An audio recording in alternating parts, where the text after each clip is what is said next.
So hi students, hello everyone and welcome to our YouTube channel. So our today's topic is salt analysis. Whether it will be the class 12th, graduation and master's degree, salt analysis play a very important role. So in salt analysis we prefer two terms. First is cation radicals. Not cation, acidic radicals. Acidic radicals. And second one is basic radicals. So what are the radicals? What are acidic radicals, basic radicals? So before proceeding the chapter, you have to understand about these two terms and then we will move further for the salt analysis. So you know very well that when we dissolved NaOH in water, it dissociates to form Na positive and OH negative. So this Na positive is cation.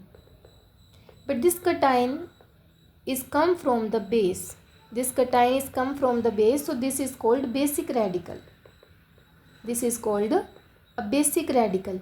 Now one more example, when we dissolve HCl in water, it will produce H positive and Cl negative. This Cl negative is a anion and it came from the acid, so it termed as the acidic radical.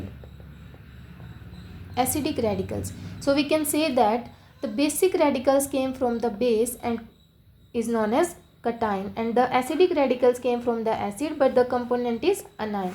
So salt NaCl is made up of two components, Na positive and Cl negative. One is basic radical and another one is acidic radicals. So अगर मैं आपको एक unknown salt दे दूँ, so for example this is our unknown salt, then what will you do?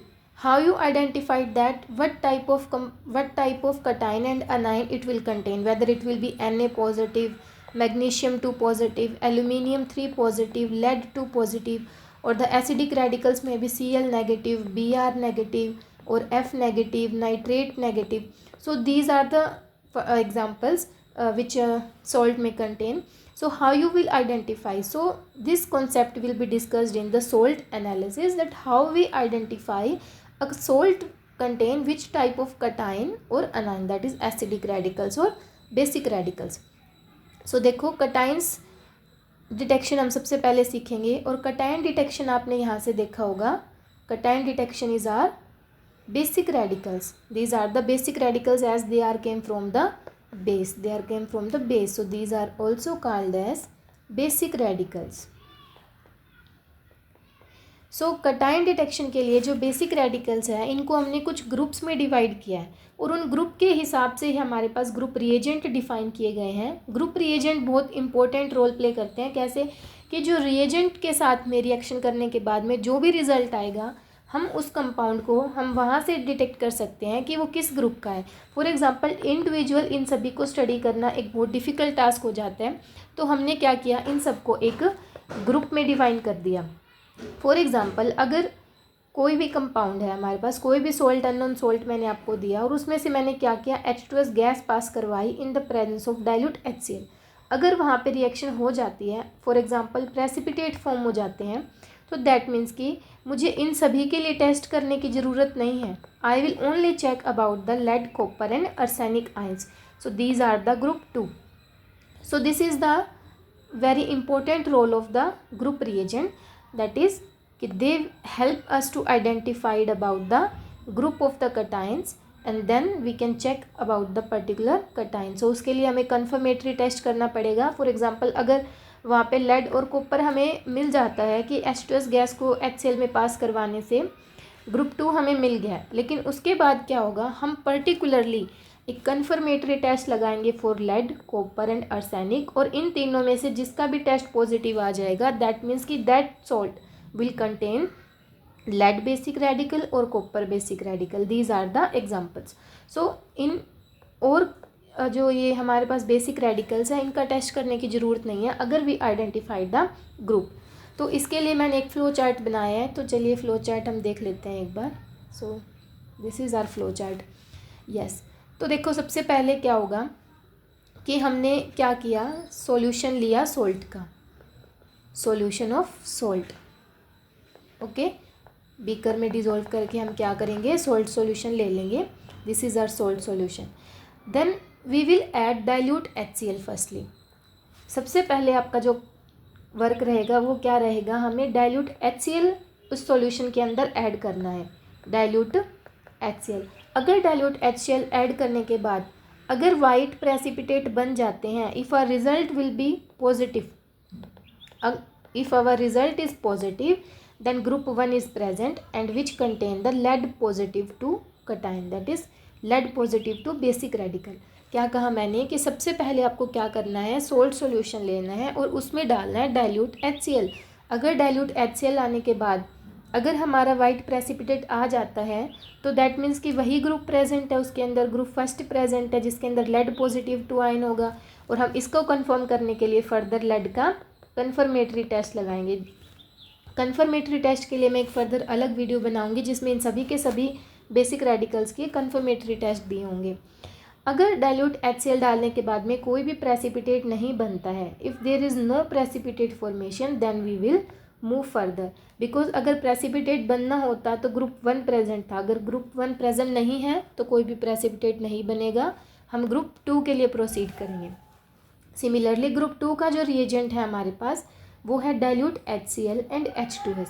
देखो अगर group 2 present है तो इन दोनों रिएजेंट के साथ में रिएक्शन हो जाएगी, अगर ग्रुप 2 प्रेजेंट नहीं है तो रिएक्शन नहीं होगी। So this is the role of the group reagent.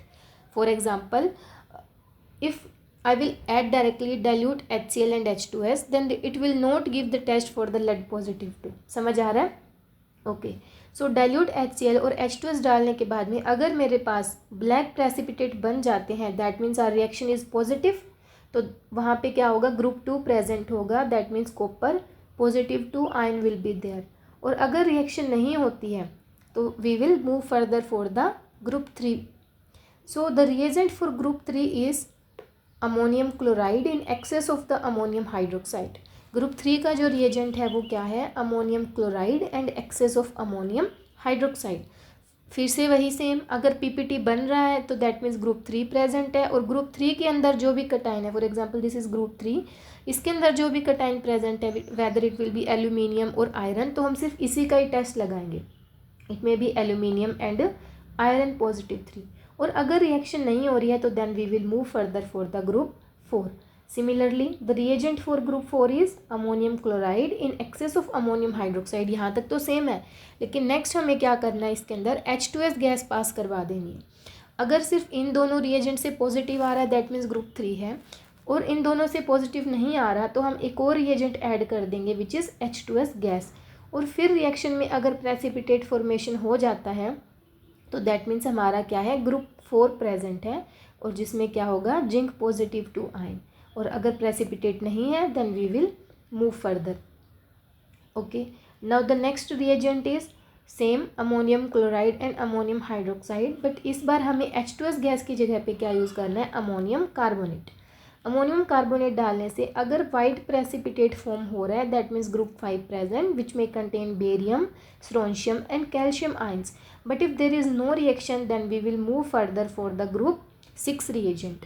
अब ग्रुप 6 रिएजेंट के लिए क्या होगा, वैसे तो देखो यहाँ पर आते आते हमें ये सब करने की ज़रूरत नहीं है, बट उसके बाद भी हम एक कन्फर्मेशन के लिए ये टेस्ट करेंगे कि ग्रुप 6 प्रेजेंट है।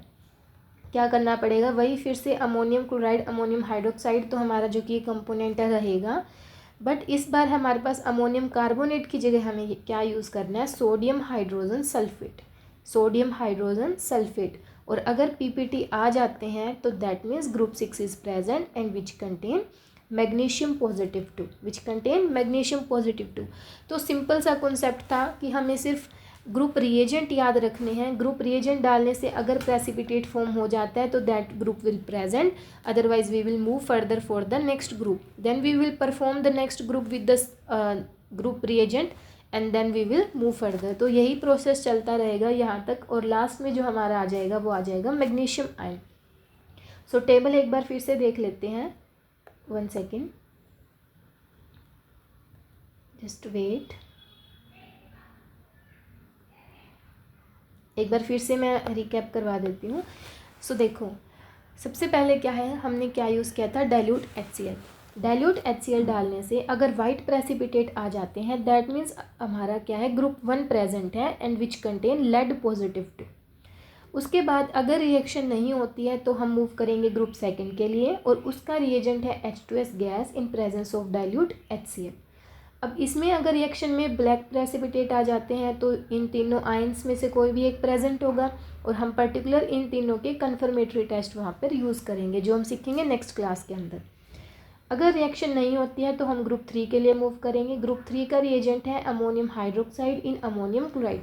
देखो आप ग्रुप स्किप नहीं कर सकते कि मैंने फर्स्ट ग्रुप के लिए परफॉर्म किया, फिर सेकंड का रिएजेंट किया और डायरेक्टली मैंने फोर्थ रिएजेंट यूज़ कर दिया, तो इससे आपका जो रिजल्ट है वो रॉन्ग आएगा। आपको स्टेप बाय स्टेप इस तरीके से प्रोसीड करना पड़ेगा। ओके, सो अगर अमोनियम क्लोराइड और अमोनियम हाइड्रोक्साइड से रिएक्शन पॉजिटिव आती है तो दैट मीन्स एल्यूमिनियम या फिर आयरन में से कोई एक होगा, और हम इन्हीं के ही कन्फर्मेटरी टेस्ट यूज़ करेंगे। हमें बाकी के टेस्ट लगाने की ज़रूरत नहीं है if group 3 is present there. Next हमारे पास क्या है, अगर ग्रुप 4 है तो निकल, मैंगनीज, जिंक और ये कोबाल्ट में से कोई होगा। देन अगर ग्रुप 5 है तो हम बेरियम, स्ट्रोंशियम, कैल्शियम में से किसी का टेस्ट लगाएंगे, और लास्ट में हमारे पास क्या हो जाएगा, देखो यहाँ पे नन लिखा हुआ है क्योंकि यहाँ तक आते आते पता चल जाएगा कि अगर इनमें से कोई नहीं है तो दैट मीन्स कि मैग्नीशियम होगा, राइट। तो एक तरीके से कंफर्म करने के लिए हम यहाँ पे क्या यूज़ करते हैं, ammonium chloride, ammonium hydroxide and sodium hydrogen sulphate. तो ये चीज़ आपने याद रखनी है, यहाँ पे आप लिख सकते हो। और अगर पॉजिटिव आ जाता है टेस्ट, पीपीटी आ जाते हैं वाइट कलर के, तो that means magnesium 2 positive present है। So these are the common groups of the basic radicals and these are the reagent use for them and these are the basic radicals. So hope you enjoyed the lecture. Please like, share and subscribe my channel. और next class के अंदर मैं इन सभी के सभी जो एक basic radicals हैं इनकी कन्फर्मेटरी टेस्ट जो है आपको perform करवाऊंगी. So hope you enjoyed the lecture. Thank you.